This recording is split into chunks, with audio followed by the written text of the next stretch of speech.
Cape Cod Broadcasting weaves the listening environments of 99.9 WQRC, Ocean 104.7, WFCC Classical 107.5, Cape Country 104, and CapeCon.com's website experience to reflect the lifestyles of the people who live, work, and play on Cape Cod. We hope that you enjoy this podcast. I'm Laura Reckford, and this is Sunday Journal. I'm here in the studio with Sarah Korjeff, Historic Preservation Specialist with the Cape Cod Commission, and we're talking about historic preservation efforts on Cape Cod. Sarah, welcome to the show. Thanks for having me. Let's start with you giving some of your background, because I believe you have an academic background specializing in historic preservation. Sure. Well, I've worked with the Cape Cod Commission for about 20 years now, but my background in historic preservation is really a combination of studying history. I went to Middlebury College and got a bachelor's degree in history, and then continued on to get a master's degree in historic preservation at the University of Pennsylvania. The master's degree program is a combination of studying architectural history and planning and a lot of different ways of approaching preservation of historic resources. And we should give listeners a quick overview of what the Cape Cod Commission is, because some listeners might not know about it. Sure. Well, the Cape Cod Commission is our regional planning agency here in Barnstable County. And we do a lot of technical assistance to all the towns for a wide range of topics, and historic preservation is really only one of them. But my job in the planning staff there is to work with towns and also organizations, nonprofits, to try to provide a little assistance when they have a historic preservation question. And also we do, some folks probably know that we do review large-scale development projects here on the Cape. And that includes looking at them in terms of their impacts to historic resources. Where does historic preservation fall in the Commission's mission in terms of its importance on Cape Cod? Well, historic preservation is really one of many resources that the Cape Cod Commission is trying to protect. Many people are familiar with the Cape Cod Commission's efforts to protect water quality, natural resources. Those are the ones that maybe come up almost every time we are reviewing a project. But historic preservation often does come up. We've got many projects where archaeology has been an issue. We've worked with the Wampanoag tribe sometimes to try to coordinate protection of important archaeological sites.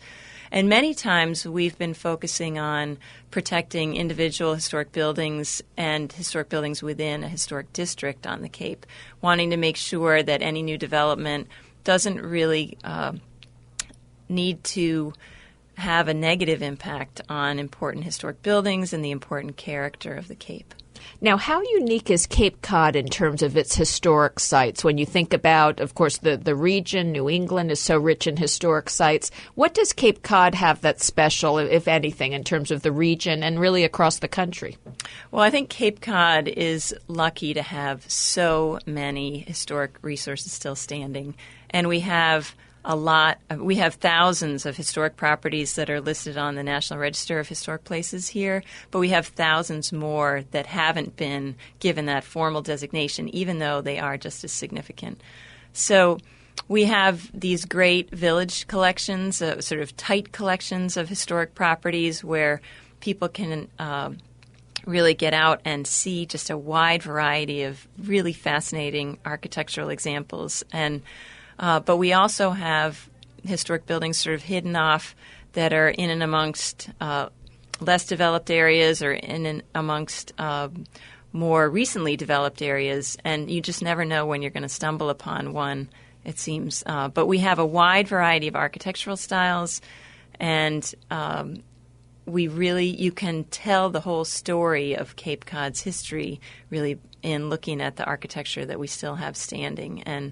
And that's something that I often talk to folks about. I like to one of the missions of the Cape Cod Commission really is to improve people's knowledge about these resources we're trying to protect. And so I like to go to different towns and talk about Cape Cod's history and how it's revealed in the architecture that we have on the ground today.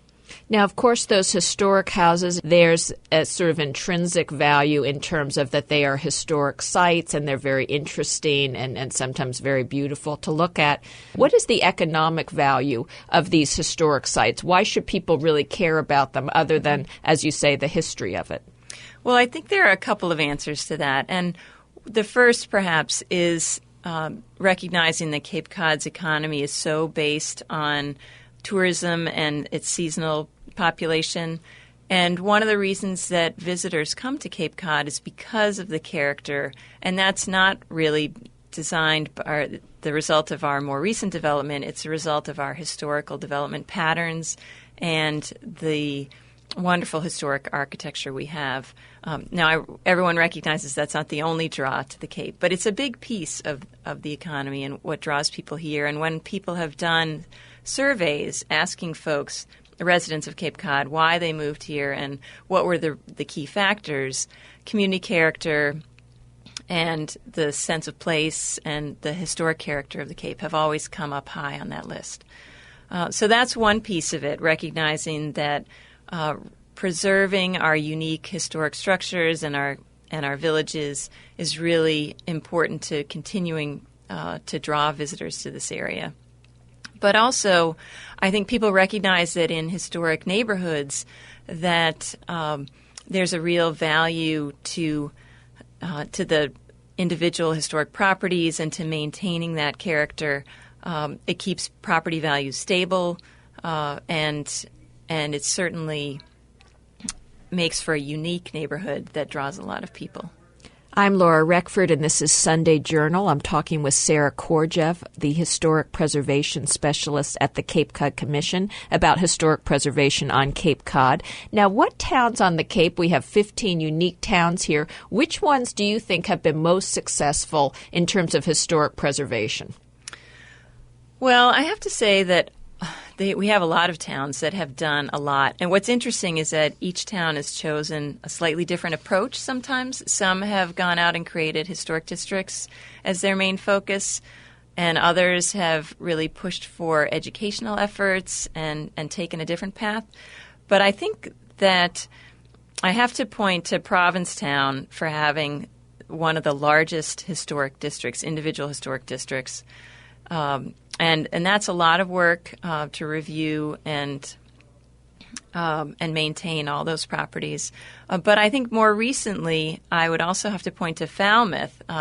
They have not only a number of historic districts in place, but they've really been working with their Chamber of Commerce and some other nonprofit groups to try to expand historic preservation beyond historic districts.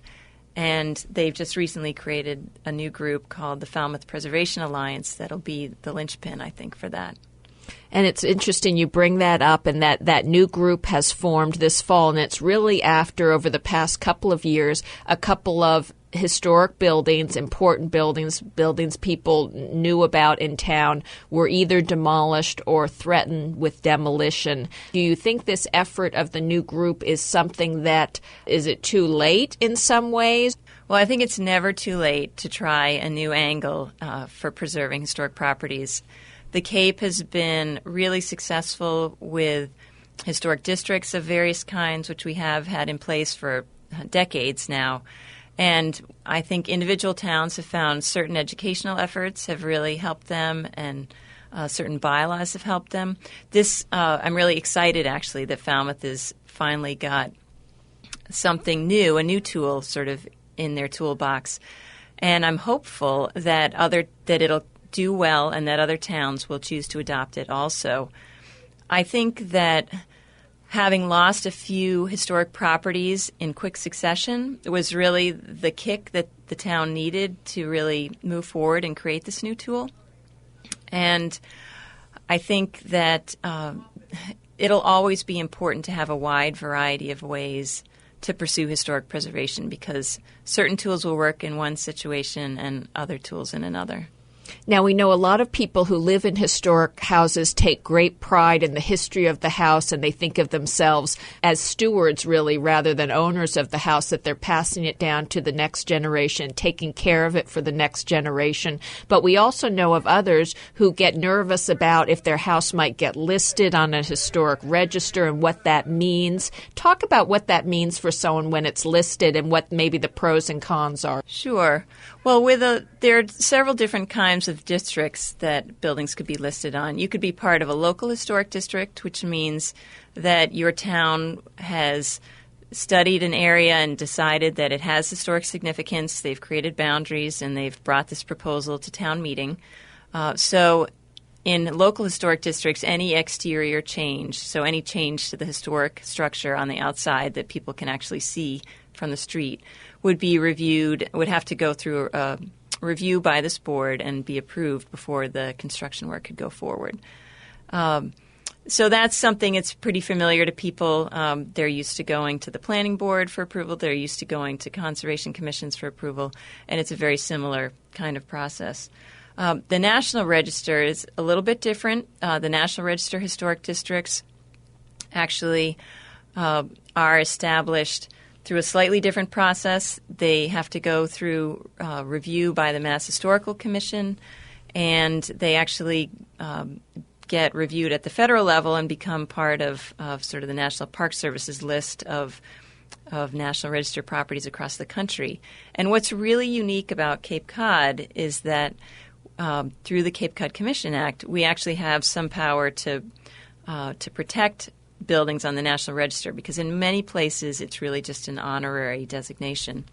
But I think in creating the Cape Cod Commission, one of the things folks recognize is that the National Register was identifying all these very significant historic properties, and yet there wasn't a way to prevent them from being demolished. And so the Cape Cod Commission was given the ability to review demolition proposals or substantial alteration proposals of an important historic building that's on the National Register. So we actually don't see a whole lot of those proposals. I like to think it's because the listing on the National Register is something that property owners recognize as a good thing. It's wonderful that they have a property that has this much value and significance. But we do get maybe 2 or 3 proposals to demolish a building on the National Register every year at most, I would say. And many of the towns have found that their local historic districts, their local historical commissions can work with property owners and find a way to accommodate their needs without needing to demolish a historic building. And I'll just throw out that Chatham has actually been very successful at doing that over the years. They have a good-sized National Register district around in their old village area where the Chatham Lighthouse is, and they've been very successful working with property owners to try to make sure that their historic buildings are preserved. Can you give some examples for listeners of what a building on the National Historic Register might be, maybe a well-known building that people might know of that's on the register so people get an idea of what we're talking about? Sure. Well, I'd say if you're in any town on the Cape, we could point out at least one, because there are some in every town. But I'd say if you are in Barnstable, one of the most obvious ones is the courthouse, the old granite courthouse that's right on Route 6A in Barnstable Village. And actually, if you're driving along Route 6A from Sandwich to Orleans, almost every historic building that you pass along that route is on the National Register of Historic Places. So that's one of the reasons Route 6A is such a popular place to drive, is because it does have so many wonderful properties along it. But also another very prominent example would be up in Provincetown again, the Pilgrim Monument and the Provincetown Town Hall. Those are both other examples. And then in terms of historic districts, does every town on the Cape have a historic district? I know Falmouth has maybe 5 or 6, and some might have 1 or 2. Yeah, not every town has a district. Every town has properties, but there are a couple of towns that haven't created a district quite yet. But there are many historic districts on the Cape. As you said, Falmouth has some. Barnstable has a lot. Mashpee has a small one.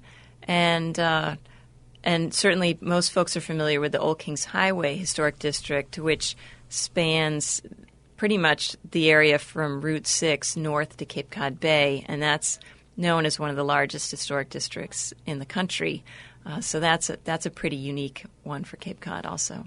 And the interesting thing about historic districts, I've noticed as I'm traveling around the region and even the country, when you get to a historic district and you see that sign and all of a sudden things look different and you have the historic buildings and things look cared for in a certain way. I think to have a really successful historic district, you need to have a commission that's reviewing proposals to make changes very carefully and trying to make sure that that the most important historic parts of buildings are preserved for the future. I mean, many times we're talking about buildings that have stood in these locations for hundreds of years, and so there's really they've got so many stories to tell.